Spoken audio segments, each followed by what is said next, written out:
name is Tzvi Lebetkin, the Rabbi from another planet. Please like, share, and subscribe, and ring the little bell. Ring the little bell so you're notified when new videos drop. And the BBC and Chris and Jodie have a message for you. The message is, it's huge! It's huge, it's big, it's massive, it's pulsating, it's veiny. Well, not all of those things. So this is basically what we're hearing coming out of the BBC press office, that this new series of Doctor Who Flux, is huge, and I don't think that sounds so good.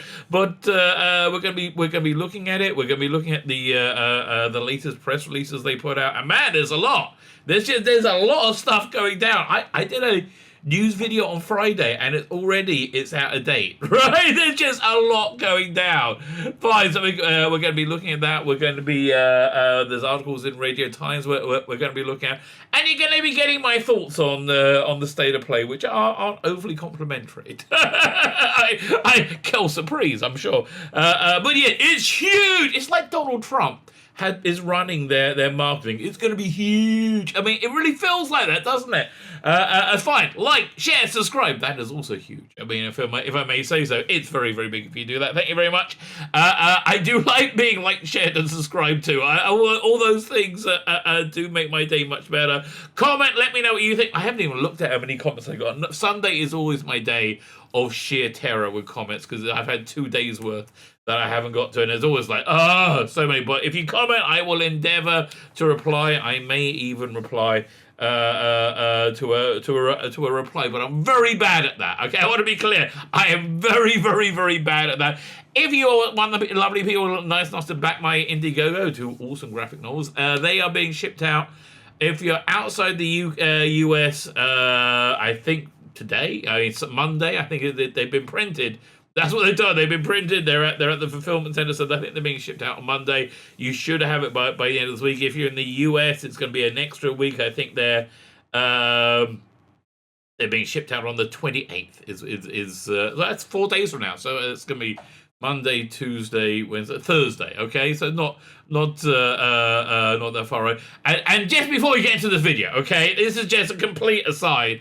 We've had a difference of opinion in the Rabbi household over the. It was just Sabbath where Ezra's home. So I was talking about the story about how a bunch of policemen like jumped on this little woman who was sitting drinking a cup of tea in the park in Australia, right? It seemed okay, but my wife and my entire family, right? My entire family. They're like, well, why was she drinking tea in the park? I'm like, what? Why is that weird? You go to the park, you walk the dog, you feed the ducks, you have a little thermos, you drink tea. I said, you can put soup in the thermos, you can put anything you want in. They do not believe me, right? They do not understand it. They do not believe me that it's a normal thing. It is a normal thing, isn't it? The other thing, this is why I'm having this aside. The other thing is, I saw a recipe once for Jamie Oliver's fish pie. Now, I'm not a big fish person, right? I'm not a huge fishy person. That looked really good. It's basically like different fish in vegetables in a sort of creamy sauce with a mashed potato top and baked. And to me, it looks really good, right? To me, my entire family, whenever I say anything to them, they're like, oh my God, that's so disgusting. I tried to, no, they tell me it's disgusting. I just found a recipe, which again, I looked at it, I'm like, oh my God, that looked like a little thing on YouTube. I sent it out the family WhatsApp. The reason I'm having this site now is because my wife, as I'm recording this, sent back a reply saying, really? Seriously? Yes, it looks good. What do you want out of me? Go check it out for yourself. Jamie Oliver's fish pie. You let me know in the comments. Does that look good to you? Have you ever had a cup of tea in the park before? All these things seem normal to me. But my wife and kids are all telling me I'm crazy. I don't know. Maybe I am. But you know who is crazy? Chris Jodie. Chris Jodie. He believed that was a pretty good segue. I have to tell you, I'm quite impressed with myself. He seems like he's reasonably convinced this is the one that's going to work, right? Actually, so fascinating. I read an article by him on Radio Times from 2018. The week before Jodie started, and man, can you see a difference, right? Can you see a massive difference? So he was optimistic, he was happy. But here's the interesting thing. Remember that first year they said, oh, we're getting rid of all continuity and monsters and everything. It's all new. You don't need to know everything. it's very clear now what was going on. They wanted to get rid of those icky white males, and have a stunning and brave new audience that didn't show up. Right? Yeah, you got half the job right. They alienated white men. They've lost 75% of their audience. That worked fine, right? That worked fine. Bringing in stunning and brave people other than white men, not really. See, here's the thing. You're broadcasting it in England, which is about 90% white, probably more. About 90% white, I would guess. It's about 90% white and straight. Okay, maybe 85, but like. Vast majority white and straight, which means half of those are going to be men. Right? It's you got to know your audience pool that you're portraying. If Twitter was real, right? If Twitter was real, and that's the made up the world, your plan would have worked perfectly, Mr. Chibnall. Your ratings would have been through the roof, and they would have stayed through the roof. But it didn't work. It failed. So that's one of the many things they're just summarily ignoring now with bringing him back. And so here we go. This is from the Media Center. Doctor Who Flux. Now I want to say, because they changed the name of it, this is no longer Doctor Who. I think we can all agree this is no longer Doctor Who, right? Absolutely, that's what it seems to me. Jodie Whittaker, Mandeville, and John Bishop and Jacob Anderson star in an epic 6-part adventure. They keep going epic. It's huge. It's so big. Oh, I can't fit it all in. Oh, it's made my eyes water. It's like really, it does seem like it's not. I hate to say it. Like every time Chris Chibnall does something, it's always far more mundane than you think. Do you remember about a week ago we were talking about what is Swarm, right, at the Comic-Con? Comic-Con, whatever, on the pre-recorded panel where they didn't announce Jodie Whittaker leaving or any big news whatsoever, right? They were asked to describe the new season in one word, and Chris Chibnall said Swarm. So a lot of people went, oh, maybe that's an anagram of Sontarans, Weeping Angels, and Master. No, even though I do think the Master's in it, right? Turns out, no, Swarm is just a bloke. He was in the cast list that was released, right? It's always more mundane. So whenever they tell it, it's the biggest ever, it's not. I mean, and here's the thing. Do you remember the young Indiana Jones Chronicles? They weren't very good. Okay, I want to be made this very, very clear. They weren't very good. I was quite excited, but they weren't very good. There was one episode where young Indy goes and hangs out in New Orleans and tries to get into the jazz scene. Right? I think that there was in New Orleans, and so he's hanging out with a band of like all these big name jazz people who I didn't know. And he starts trying to like do jazz, and they stop and say, "What do you think you're doing?" He's like, well, "I'm doing jazz." He's like, "No, that's just nonsensical rhythm. What you need to do to be able to do jazz, it's a high art, and this is the thing that stuck with me, is you got to know how to make the music backwards and forwards." So Then they said, play, was it Pop Goes the Weasel, to the guy on the piano. And plays Pop Goes. So now play it in Creole. And he like changed, and it was the same tune, but it was Creole. There's now play it like this. And because he has such an incredible knowledge of the music, of how to do it, right, he was able to improvise and do incredible things with it, right? And so the rest of the episode, young Indiana Jones then learns Pop Goes the Weasel. And at the end, he's able to jazz it up because he understands well. Basically, the point is, once you achieve mastery of your craft, you can then expand and do incredible new things. But you got to achieve that mastery first. Picasso spent, I think, a decade or more drawing pigeons' feet, right, before he got into cubism, expressionism, and very, very precise drawing. So this is why this is a disaster in my mind, okay? This is why this is a disaster. Because Chris Chibnall hasn't mastered the very basics of writing TV, right? He's managed to fake it. He was able to fake it with things like Broadchurch Season 1, right? It kind of went off there. He's managed to fake it quite a lot, but Doctor Who is the show that finds you out, right? So I think going big is a huge mistake. What really he should have done, okay? If he was serious about making it better, which he's not. He's really not. He should have talked to Big Finish and said, under a pseudonym, I want to write stories. Just get him to write do the actual job, right? Or write Doctor Who stories, and then have him as a script editor, like not crap out, like learn how to write, right? And then you can do your excellent, but like. This doesn't sound like it's going to go well to me. So, Jodie Whittaker, Mandy Gibb, John Bishop, Jacob Adams star, and then epic six-part adventure that takes the Doctor and her friends to the edge of the universe and beyond. Well, they've gone to there in a battle for survival. The battle for survival is trying to survive Jodie Whittaker. I mean, really? Yeah, get rid of her. You'll find your survival chances go way up. It's bigger and better than ever. Well, listen, again, I doubt it. Okay, I doubt it. What was it? Adam West once said, the reason these modern Batmans have to keep saying, "I'm Batman," is because they're not really Batman, right? It's like saying it loud doesn't really work. It's bigger than better than ever before. It's my final full series.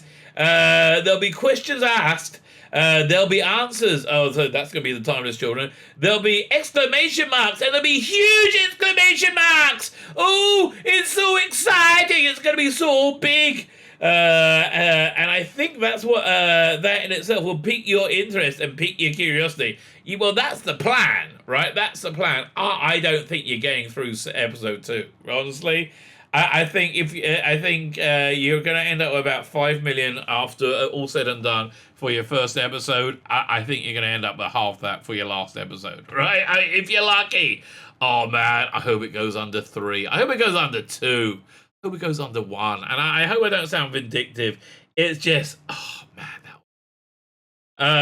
Back with action and humor, terrifying new villains. Oh god, so that's always gone well when they throw in I am Tim Shaw. And what do you do? Nothing. I killed somebody at the first episode. Okay, fine. New and iconic returning monsters, so Centaurans and Weeping Angels and Cybermen and Ood. Okay, the new series of Doctor Who tells one story on a vast canvas. I have to say, I don't know. I was just about to say, maybe I can go into this with an open mind. And no! I've done that too many bloody times before. And I've, it just is. I always prove wrong. Listen, the one constant is Chris Chibnall will always be worse than you think, right? It will always be worse than you think. Packed with action, humor, and terrifying new villains and iconic monsters such as Centaurans, Weeping Angels, the new series tells her, okay, fine, we know that. It features a host of acclaimed British acting talent, including Rashenda Sandel, don't know who she is, Annabelle Shirley, don't know who she is, Craig Parkinson, know who he is, Ray McNally, I know who he is, Sam Small, don't know who he is, Robert Bathurst, name rings a bell, Stephen Oram, and Thaddeus Gray. Like, none of these are really that exciting. From Liverpool to the depths of deep space via the Crimean War on a planet named Atropos. I don't know, why didn't you just get Paul Cornell in as head writer? Which shouldn't even exist. This should, that's what she says every bloody episode. How can this be? Because you're a moron, darling. Oh, God, I can't wait till this era is over. Fighting old foes and new creatures from beyond that dimension. Oh, I wonder if we're going to meet anybody from beyond the, from where Dr. Jodies, whatever it is, comes from. The Doctor and Conan face a race against and through time to recover the universe-spanning map mystery. What is the Flux? I don't care. The Flux is probably nothing interesting, right? And honestly, if you're talking about epic, I would say Dalek Master Plan was epic, right? I would say Dalek Invasion of Earth was epic. It doesn't. I don't think they're getting much ground on like it's the first time. Oh yes, it's so good. So this goes on for ages. There's interview. I'll go over these interviews. Oh god, they're going to be funny on my live stream. But let's look at the a few more articles. Okay, so this is like you should know. Yes, the expression on Jodie's face is the expression on Fandom's face when they read the headline. Doctor Who producer hints at a follow-up to Timeless Child reveal in series 13. They've all okay. This is not a hint. You have already told us. I mean, I got, do you remember what was it, that first press conference or whatever after season 11 happened, and it was dismal, and it was like getting ready for resolution, not resolution of the Dalek, no, just resolution. So Christian was like very cool. Said, "Oh, maybe we should do more monsters next year." He's so boring. Oh God, he's the most boring, talentless person. He is Howard from ever decreasing circles. That's exactly who Chris General is. Milhouse. He's the guy in charge of Doctor Who. He even looked like Milhouse on Open Air in it was it 87, whatever year it was. Matt Stevens. Upper class. I was going to say upper class tweet of the year, but he was beaten out of that by Piers Wenger. Get ready for some more Fallout, Doctor Who fans. There's no Doctor Who. Okay, this is not written for Doctor Who sodding fans. Okay, this is written for normies to give the impression that this era of Doctor Who is anything other than a crushing, disastrous failure. That's entirely what this is. It's nothing else than that. Jodie Whittaker's Doctor Who will revisit some loose ends from the Timeless Child reveal in the soon-to-launch Doctor Who Series 13, or at least that's what executive producer Matt Stevens seemed to have implied in a new interview shared by the BBC. Fans of the show will recall Doctor Who Series 20-piece centerpiece, in which a Time Lord discovered several big secrets about herself. She was the first Time Lord ever known as a Timeless Child, and the entire Time Lord race was genetically altered using her DNA. She has countless lives, lives countless lives that she can't remember. It's just not interesting. You know who were they ripping off there? That was done much better. Who's also a talentless hack now.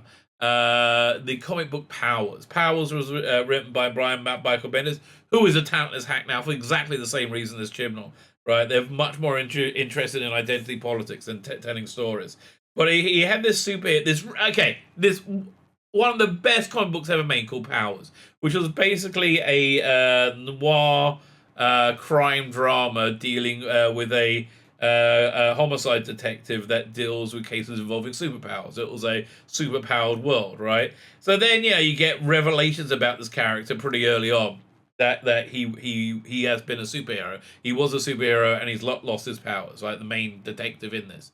But then about like 4 or 5 years into the run, they did a thing called Forever. And it starts off like these two cavemen beat each other and they have superpowers and they fight and then they can't destroy each other and they walk off. And then the next issue is like hundreds of years later, maybe 1,000 years later, and it's like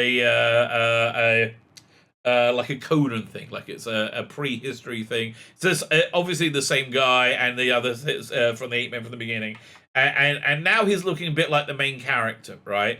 And so eventually they come up to the present day, and it's the main character, and he is as old as Earth itself, as old as time, as old as the planet itself. But because he can only remember like 80 to 100 years worth of memories, he has no idea, right? And that was really poignant and really, really interesting. This isn't, because that was written with talent, and this is not, right? It's really the difference.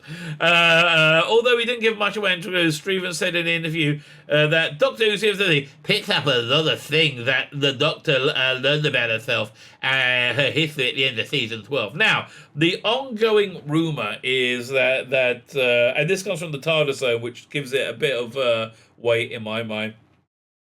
If you're not subscribed over the TARDIS Zone, go and subscribe over there.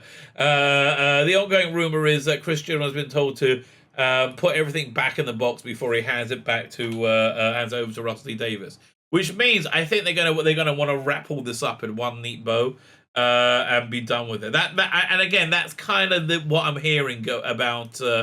Reading between the lines, right? We'll find out in 7 weeks, okay? But will we or will? I mean, they still got the 3 specials off. The 3 specials. Honestly, I'm okay because I'm basically a decent person. Or at least I try to be, right? I try to be a decent person. My initial response is, I shouldn't be so hard on them. They're doing their best, but and be nice, right? But then I think, They're doing another 9 of these pieces of crap, you know, that like has failed so terribly and has openly and actively hated me for my skin color, right? It's like, I'm sorry, you got it all coming to you. Viewers will be glad to hear that those revelations will have some sort of consequences, and it'll be interesting to see if Joe Martin, future Doctor, or one of those secret generation that we learned about, will reappear with any new insight. I'm a man. Look, if they can book her, yeah, they will. If not, they'll book another black actress and say, "Oh, look, this is another Doctor." By the way, speaking of another black actress, Tanai Miller, who was also in Doctor Who, she was when the Gallifreyan general, old Gallifreyan general bloke regenerated into a black woman, she said, "Oh, I feel so much better now. I'm not an icky white man," or something like that. So she was in Years and Years as well. She's the one who tweeted out that she knows who's been cast as the next Doctor Who. But that was before, I think, they changed course and plans for everything with the pandemic, and that was. Oh, what's her name?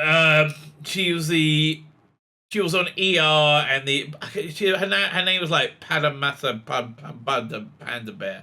Well, I can't remember her bloody name. Go look back through my videos. But anyway, so I was watching Foundation on Friday.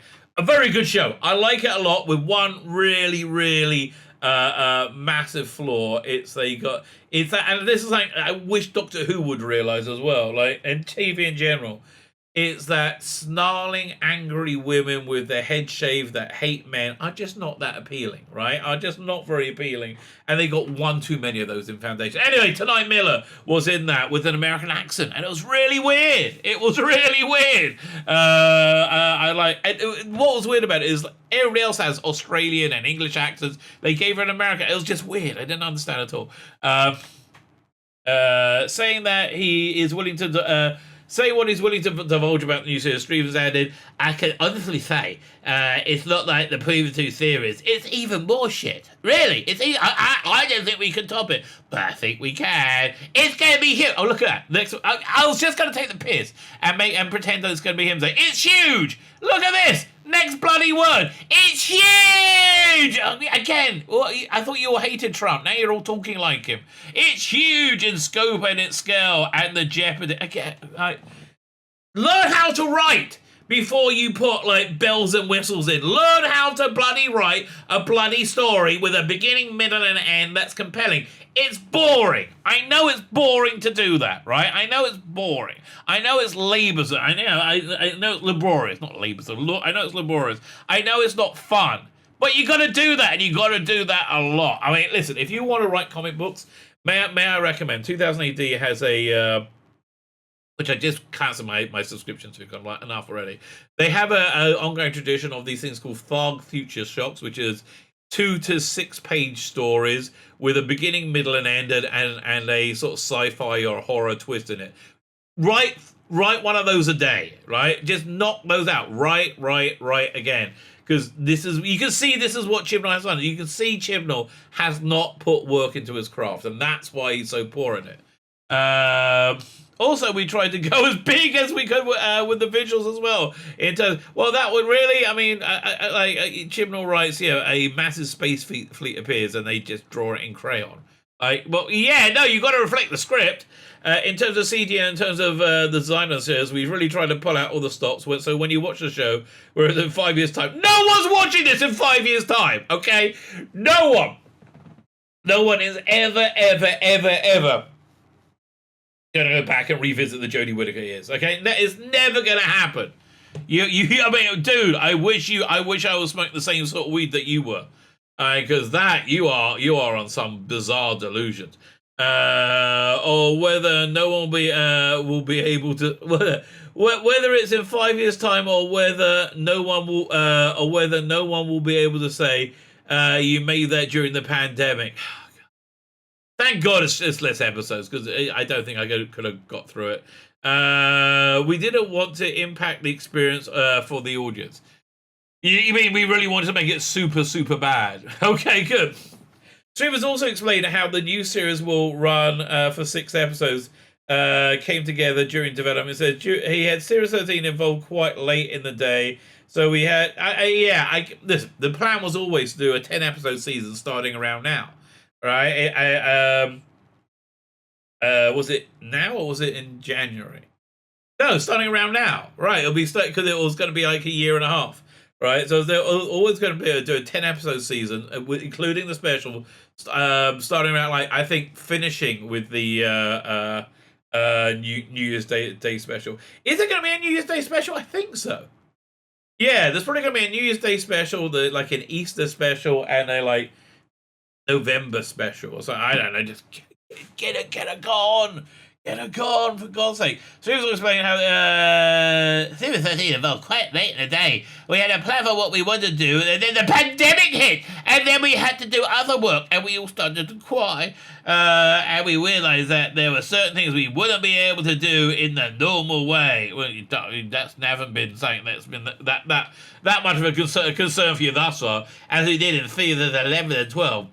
So, rather than be compromised as what you want for Doctor Who is for every series to be bigger and better than last. No, why is bigger better? Again, learn to write before you go big, right? You don't want to rest on your laurels. No, you want to build up laurels. You have no laurels. There's no laurels for you to rest on. Chris Thimble, showrunner, came up with a brilliant idea going, why don't we just do something different for our era? Wouldn't it be great if we told one big story? Listen, if he did say that, first good idea he's had. Because really, he leans much more into the binge model. We knew we'd be able to do the same. We knew we wouldn't be able to do the same number of episodes in the time we had. So we came up with a fantastic idea of an overarching narrative. Very clever. Each episode has the same bang for its buck. Each episode has a story of the week, and we've gone for that filmic quality. I've seen the pictures, mate. It doesn't look like it for each episode, but more than the previous two or three, we've tied it all together with a massive overarching story and a huge jeopardy for the Doctor. I mean, again, she'd been through the Time War, where reality itself was destroyed. Going big in something like Doctor Who, that it's the biggest ever, is just stupid, right? It's absolutely, especially when you haven't been able to pull out going small yet. Fine. And then there's this article. Doctor Who Series 13 Flux is the biggest nemesis the Doctor's ever seen. It's huge! I mean, okay, the Flux is coming. I bet it is, darling. you want to get that looked after. 31st of the Halloween apocalypse. Has been treated of late. The latter has caused quite a bit of stir lately, especially after we heard the trailer that the Flux is coming. It sounds scary. No, it doesn't. But what exactly is the Flux? Well, Doctor Who bosses Chris and Matt Stevens shed some light on the cryptic tagline in an interview with share with BBC. And the one thing is clear: it's going to be huge. Again, I mean, like, are you getting the subtle subtext they're trying to get to? It reminds me. I remember it was in the 90s before I left. I left England in like December 91, I think. Yeah, I left in December 91. And I remember there was like earlier that year I saw an ad. It was coming up to Christmas for a ad for Dixon's. They used to be like the electronics store. Not sure do they still have in England, but like they do. Basically, you just saw like there's a gazillion different items like going across the screen, like TVs, mixers, and in the background you just heard this thing going Dixons, Dixons, Dixons, Dixons, Dixons, Dixons, Dixons, Dixons, Dixons, Dixons. Yeah, it's huge. Yeah, we get it. The title of the serial is Flux. It's divided into 6 chapters, yes, we know, and the Flux is a mysterious event that is going to have an effect on the characters in the story. Chibnall said, well, bloody hell, how can you get any more boring than that? The apocalypse element is an apocalyptic element that's going to have some effect in the story. Star Wars is there's about wars that go on in the stars. Really? Who'd have known this, right? That's incredible. It's kind of the biggest nemesis. It's kind of the biggest nemesis that the Doctor has ever faced. 3 for 7. So big! Oh, it's so big! Oh, in fact, that it's earned its place as the first Doctor Who series title. Go away. What about... No! Again, Dalek Master Plan, Child of the Time Lord, Key to Time... Oh, God. It's a huge disruptive force. I think that's what we could be easily described to Chris Chibnall. A huge disruptive force. That's quite what it is, and quite what it's become, and what it's become unleashed, and quite why it's become apparent as you watch the series unfold. It's not going to be apparent to many people, then, mate. Okay, I do not know how many people are staying on for the whole run. It's quite awe-inspiring. It is, isn't it? I know you're awed. And terrifying! And the way that it's realised on screen will be, I think, quite breathtaking for the audience. I don't believe you, mate. I really don't believe. I think without any emotional connection to anything, nothing is that breathtaking. And I think there will be no emotional connection to anything, because it's going to be written like garbage. Whereas it is what the Flux is and what the Flux does. If there was ever an answer, if ever there was an answer that yields more questions, this is it. Stephen also revealed that the story is one of those is even for those who haven't watched Doctor Who before. But anybody, please watch Doctor. Please, I beg you, please watch Doctor Who. Is what he's saying. If you've never seen it before, you can step on in the story. How? You freaking moron! You just said in the last article that we're going to be dealing with the Timeless Child. Okay, isn't that a bit continuity heavy? You freaking moron! Like you've undid 60 years worth of continuity with one bit of stupidity. So first, to get somebody up to date, you got to explain the 60 years of continuity. Then explain how you undid it. Maybe let's do another flashback to Tech 2, because that was great. We had more on that. And like, how? You're basically saying, just watch the series. I'll suck your dick. I'll do whatever you want. Just watch the series. If you ever think, and if you were ever going to come aboard, now is the time. I would rather have Doctor Who come on my face than come aboard, quite frankly. And I want to be clear, I don't want Doctor Who to come on my face. I don't want anyone. I mean, like, really, if somebody said, well, which one? Which Doctor would you not like to come on your face? I'm going to go any of them, right? Any of them. You're right, exactly. So I take that as an expression of my disinterest, how much I don't want to come on board, baby. I don't want to come on board. My name is Tzvi Lebetkin, the Rabbi from another planet. Please like, share, and subscribe, and ring the little bell. Ring the little bell so you're notified when new videos drop.